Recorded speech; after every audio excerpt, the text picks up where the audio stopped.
kami ingin beliau maju dengan segala di belakang layar banyak ya. Kita semua harus berjuang. Karena perjuangan itu memang harus dibayar mahal ya. Kami di atas nama JRMK, mungkin nanti semua rakyat Jakarta harap cerdas untuk memilih. Kenapa kami pilih beliau? Karena kami sudah merasakan 5 tahun kepemimpinan beliau yang sangat amanah dan semua rakyat dianggap dimanusiakan, diajak untuk dialog.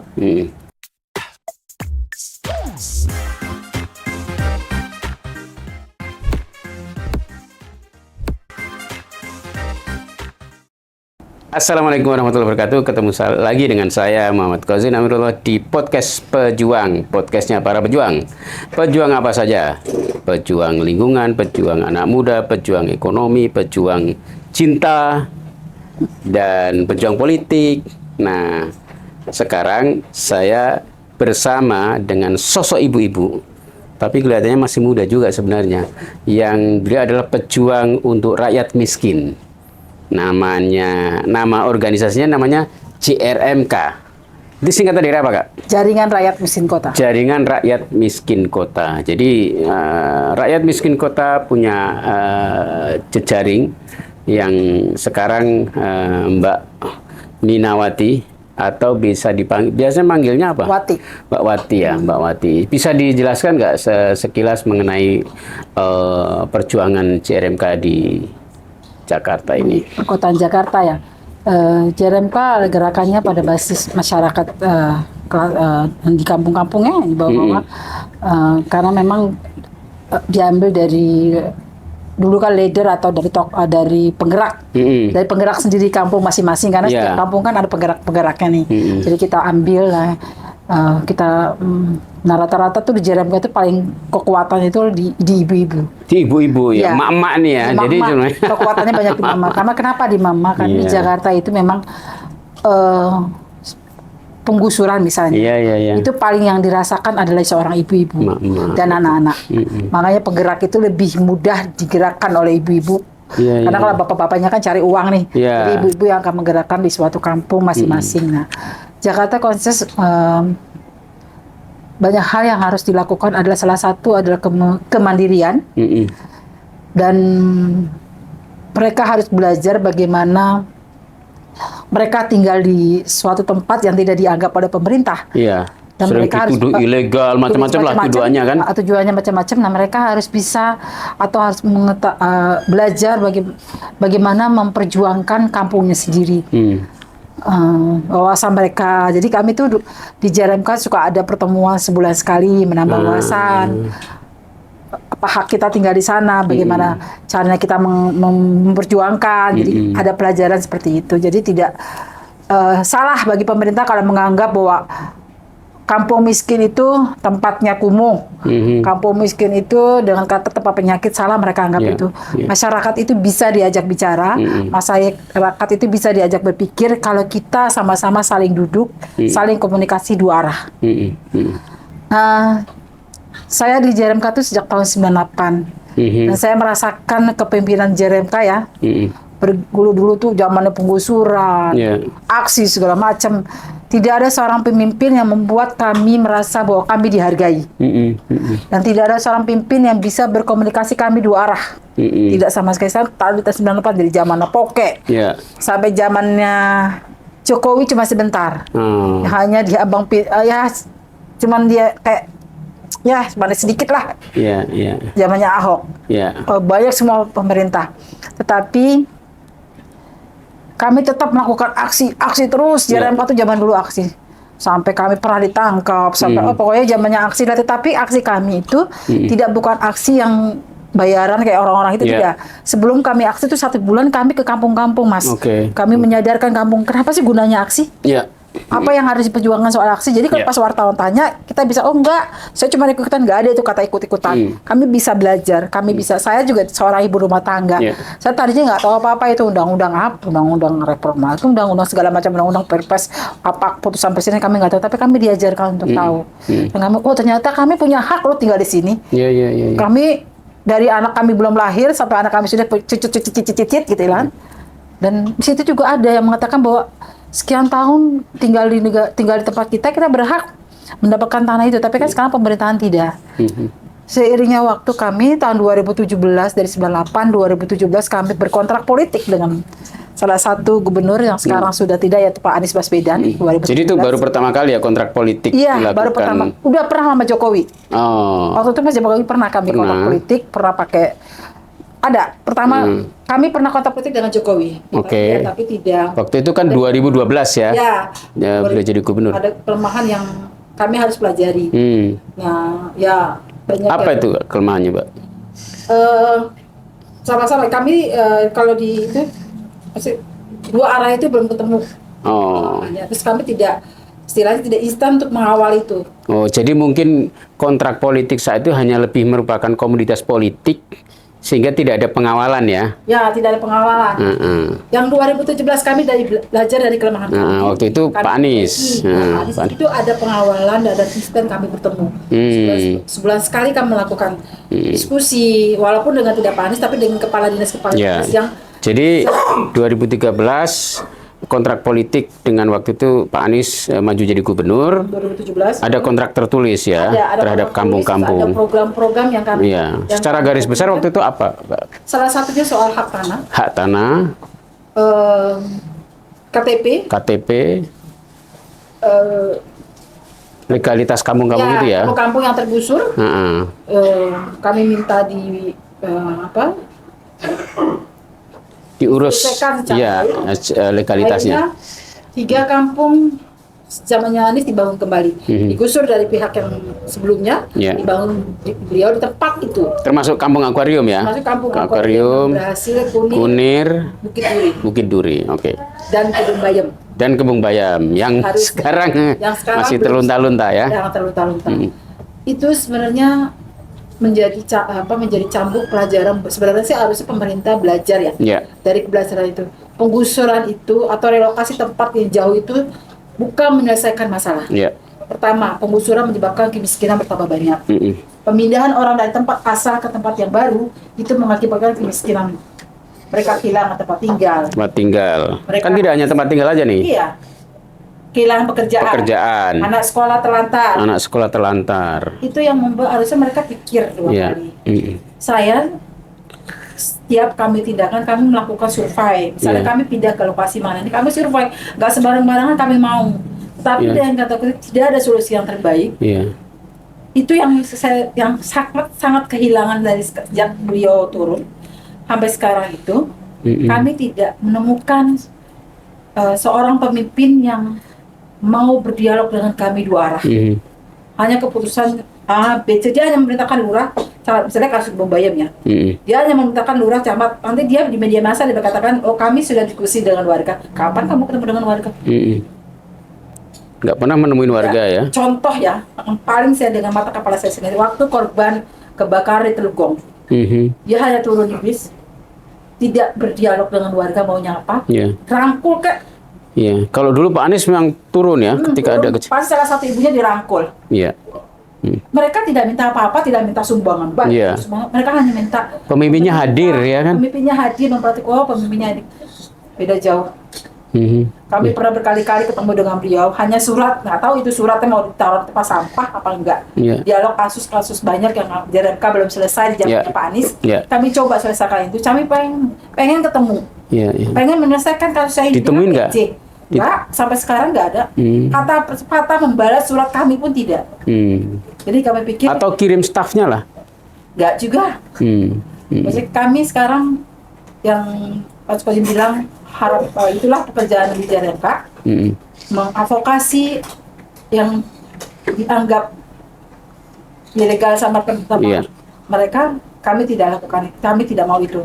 Jadi pemerintah kayak misalnya perbaikan kampung-kampung, salah satu kampung misalnya Kampung Marina, mereka tidak punya tempat matahari, rumah mereka kalau kita masuk ke kampung mereka tidak ada matahari masuk di situ ya, karena semuanya atap. Gangnya untuk kita masuk sofa. Kami tuh ada dulu waktu zamannya Anies kita dibuatkan koperasi, dikelola oleh koperasi. Bisa sekarang ada berapa rumah, 6 rumah sekarang sudah bagus. Mereka sudah bisa mundur. Saya bilang masyarakat bisa kok diajak bicara walaupun prosesnya sangat lama. Kesadaran masyarakat itu kan apa sih Mas? nggak semudah. Iya, nggak semudah membalikan tangan. Iya. Harus diajak ngobrol, dialog. 1 hari, 2 hari, 3 hari. Gitu. Dan kan sebenarnya keberadaan CRMK itu bisa menjadi mediator, ya kan? Nah. Karena masyarakat percaya dengan CRMK, lalu CRMK melakukan proses komunikasi, edukasi, kan begitu ya? Iya. Jadi dari masyarakat kita berkomunikasi dengan pemerintahan. Iya. Gimana ya pemerintahan ini yang misalnya kasusnya apa nih? Kita belajar. Oh ini nih kepala dinas ini yang berhak memutuskan itu gitu. Nah, tapi kalau pemerintahnya nggak mau komunikasi, Nggak ada jalan solusinya. nggak ada jalan Jadi solusi. jangan nanti kalau kita bikin gerakan jangan dianggap bahwa kita melanggar gitu. Iya. Padahal tidak. Aksi itu adalah terakhir yang sudah kita lakukan, berdialog berkali-kali tidak ditanggapi. Iya. Baru kita lakukan aksi. Aksi, iya. Jangan menganggap aksi itu adalah kayak aksi anarkis kayak Iya. anak-anak aksi itu sudah beberapa kali kita lakukan solusi berdialog. Iya. Ini udah mentok, baru aksi. Pemerintahnya yang nggak diajak dialog, Iya, gimana, iya. Mas? Iya, iya. Apalagi sekarang. Mau nggak mau kita balik lagi ke jalan ke aksi kan? Iya, iya, iya, iya. Mereka semua pemerintahan sekarang. Nah, tadi ada yang menarik, Bu. Jadi penyebab kemiskinan di kota itu justru penggusuran itu sendiri, kan, Ya. gitu ya. Tuh. Kan mungkin sebagian orang atau bahkan mayoritas para elit pemerintah itu punya keyakinan ya orang miskin digusur supaya nggak ada kemiskinan, kan, begitu ya. Tapi betul ya, jadi karena penggusuran itulah menyebabkan kemiskinan makin berlipat ya, karena tadi kehilangan lapangan kerjaan, pendidikannya jadi tidak terakses. Kalau tidak ada penggusuran kan dia bisa relokasi tempat yang lebih layak. berapa hektar mereka punya, berapa hektar buat warga. Iya. Ajak diskusi gitu. Iya. Mereka akan tetap tinggal di situ. Mereka penghasilannya di situ loh. Iya. Bukan misalnya seorang nelayan harus ditinggalkan ke Marunda. Mereka nggak hidup. Emang di Marunda ada laut. Iya, iya. Ada bisa ikan nggak bisa Iya, hidup. lah. nggak bisa hidup, betul. Nah itu yang paradigma yang salah. Apalagi dulu pernah ada operasi justisi. Ya, prostitusi. orang nggak boleh masuk Jakarta kan, orang miskin. Orang miskin. Kalau sekarang lebih ngeri lagi, dihapus KTP-nya. Iya. Ngeri lagi itu. Itu ngeri lagi sekarang. KTP dihapus. Jadi orang yang tinggal di Jakarta tidak pindah di kampungnya asalnya, yang bertahun-tahun akan dihapus. Jadi dia kembali ke daerahnya tidak ada lagi nama dia. Iya. Dia sekarang lebih ngeri. Dan kalau orang dihapus KTP-nya, dia mau mendaftar di kampungnya udah nggak bisa lagi juga. Iya betul. Itu menurut saya tidak manusiawi. Iya. Dan kita nggak boleh. Mereka nggak punya itu kali Pak, saudara yang di kampung. Jadi mereka nggak tahu. Iya, mereka nggak tahu benar. Padahal mereka juga dulu asalnya dari kampung juga. Iya. Kan mereka juga sebenarnya rata-rata pemerintah itu perantauan juga. Dari kampung, sekolah, lalu merantau ke Jakarta, kan begitu. Sama-sama kontraktor lah dulunya. Iya. Emang orang-orang yang tinggal di apartemen di perumahan-perumahan elit itu dulunya nggak kontraktor. Maksudnya tukang kontrak. Kan kita kontraktor. Iya, Saya dulu kontraktor. Iya, awal datang ke Jakarta ngontrak sana, ngontrak sini, penghasilan pas-pasan. Lalu ada perbaikan, pangkat jabatan naik, penghasilan bertambah, mulai beli kendaraan. Kan begitu. Mulai beli nyicil rumah. Nah, tapi seringkali kelas menengah di Jakarta itu lupa dengan masa lalunya. Pengennya senang sendiri. Gue udah senang, lu jangan ikut lu sana aja miskin terus, kan begitu. Kan harusnya enggak gitu. Orang miskin itu udah ke pemerintah kayak anti gitu ya orang. Iya, kayak jijik lu gitu nih. Kan Padahal begitu. kalau nggak ada mereka, kota Jakarta nggak hidup. Nggak hidup. Jadi JRM kan sejak 98 ya. Mereka itu 98. 98 kan udah lama sekali ya. Sama sekali. Seusia reformasi lah. Mm-mm.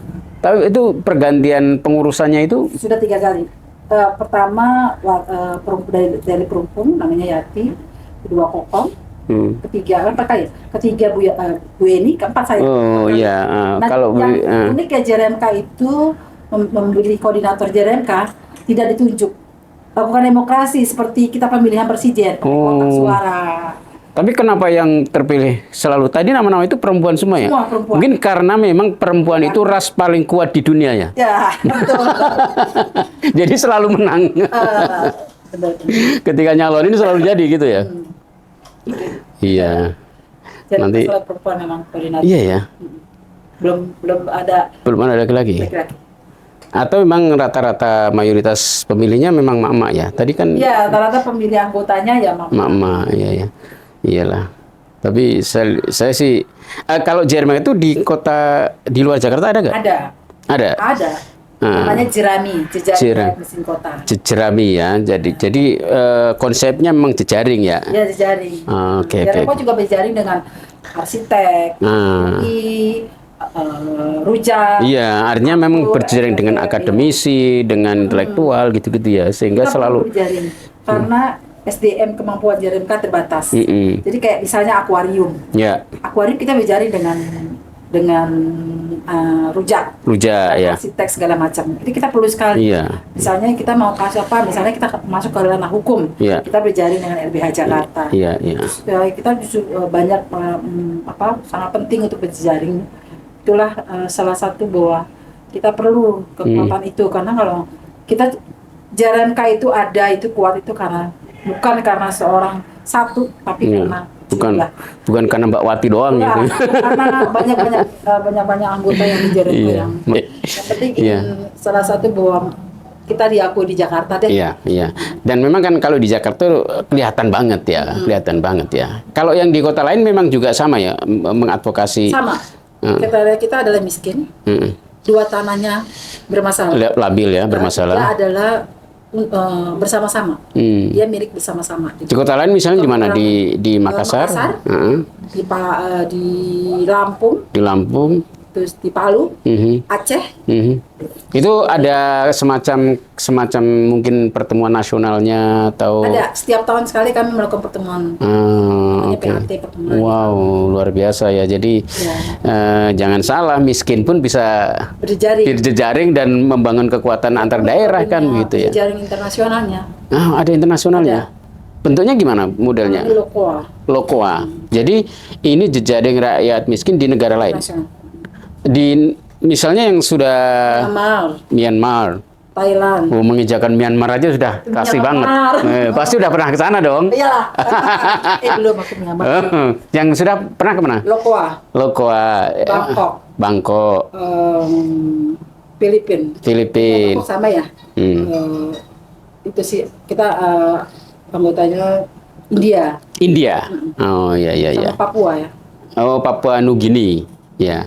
Nah, kalau Bu Ati udah yang sudah pernah negara yang pernah dikunjungi? Yang udah. Kalau Bu Ati sendiri pernah berkunjung ke negara Filipina, Korea, Afrika pernah. Kalah gue nih. Afrika pernah zaman Mbak Wardah ya Pak. Kalah gue. Gue pernah jadi staf khusus menteri, pernah jadi staf khusus gubernur. Kalah jangkauan negaranya sama beliau. Beda stempel padahal. Ya karena itulah kuatnya berjaring. Iya itulah. Jadi betul. Itu penting banget. Misalnya gini, ada penekanan demokrasi atau kemiliteran di Myanmar misalnya kemarin. JRMK memberi dukungan untuk solidaritas penekanan kepada dengan aksi di depannya kedutaan. Iya. Untuk dikirim ke mereka. Jadi ada tekanan itu. Kita pentingnya berjejaring. Iya, jadi ketika ada masalah di Myanmar, kemudian teman-teman di sini membantu memberikan pressure di kedutaan. Di Makassar, yang di Aceh. Iya, itulah pentingnya jaringan ya. Pentingnya jaringan. Jadi sebenarnya ya, misalnya sekarang lagi ramai soal Palestina. Ya, teman-teman di berbagai daerah itu juga harusnya berjaring ya untuk membantu memberikan tekanan ya. Iya. Baik. Kayak gini, misalnya YouTube. Iya, betul. Ya podcast ini semoga ada yang lihat dan bisa menjadi, bisa mengundang banyak orang untuk terlibat ya, terutama ini kan kita punya tamu ini istimewa karena jangan dilihat dari namanya jaringan rakyat miskin, tapi lihatlah apa yang sudah diperbuat dan kekuatannya karena luar biasa. Dan teman-teman, saya yakin kalau pola-pola yang dipakai oleh JRMK itu ada di setiap kota Indonesia itu akan maju begitu. Dan miskin itu hanya tinggal nama saja karena sesungguhnya orang jadi punya kekuatan dan kemudian keadilan sosial bisa kita hadirkan dimanapun di negeri. Setiap kampung, setiap kota harus punya namanya organisasi, pengorganisasian. Itu beda, karena saya pernah masuk satu kampung yang tidak terorganisir, itu beda sekali. Artinya JRMK kan memang berpolitik ya? berpolitik. Harus politik. Harus berpolitik ya. Ya. Termasuk ketika ada pemilihan? Ya, memang. Pak Rizik, saya merasa politik itu sebenarnya nggak baik-baik saja. Maksud saya politik itu kejam macam-macam. Tapi sekarang memang harus berpolitik. Karena setiap keputusan itu kayak undang-undang gitu kan, kayak apa? Itu diambil keputusan dari politik. Kan? Tapi kan banyak nih organisasi masyarakat yang takut khawatir nanti dianggap mendukung siapa gitu-gitu. Ya, tidak lah. Kita kan mendukung pun kita harus pakai strategi juga, takaran juga, nggak mendukung dengan seenaknya saja. Kalau JRM kan memang berpolitik mendukung siapa? Misalnya dalam konteks Jakarta gitu ya? Jakarta dulu Anies. Itu eksplisit ya memang? Ya. Kami, karena ada kontrak politiknya, kami harus menjuangkan, kenapa kami berjuangkan itu, karena ada program yang harus kami selesaikan. Situasi kampung ada di situ. Jadi setiap kami kontrak politik itu ada mimpi mereka yang ada dituangkan dalam kontrak politik itu. Nah itu kami kawal. Jadi mimpi itu terwujud, tidak kami lepas begitu saja. Nah nanti kalau ada proses elektoral lagi di Jakarta, kami butuh pimpinan Jakarta seperti itu. Kami sekarang kehilangan pemimpin Jakarta yang memanusiakan manusia. Kami kehilangan itu. Tidak ada lagi pemimpin seperti beliau. Kami ingin, kalaupun beliau harus maju, kami ingin beliau maju dengan segala di belakang layar banyak ya. Kita semua harus berjuang. Karena perjuangan itu memang harus dibayar mahal ya. Kami di atas nama JRMK, mungkin nanti semua rakyat Jakarta harap cerdas untuk memilih. Kenapa kami pilih beliau? Karena kami sudah merasakan 5 tahun kepemimpinan beliau yang sangat amanah dan semua rakyat dianggap dimanusiakan, diajak untuk dialog. Dan jangan lupa kontrak politik dong. Dan jangan lupa kontrak politik itu perlu, karena dalam kontrak itu kita percaya dengan Pak Aniesnya, tapi kita tidak percaya dengan birokrasi yang akan dilakukannya. Dia kan seorang pejabat nantinya. Masih banyak aturan-aturan yang maka Pak Anies harus dibantu dengan kontrak politik itu ya.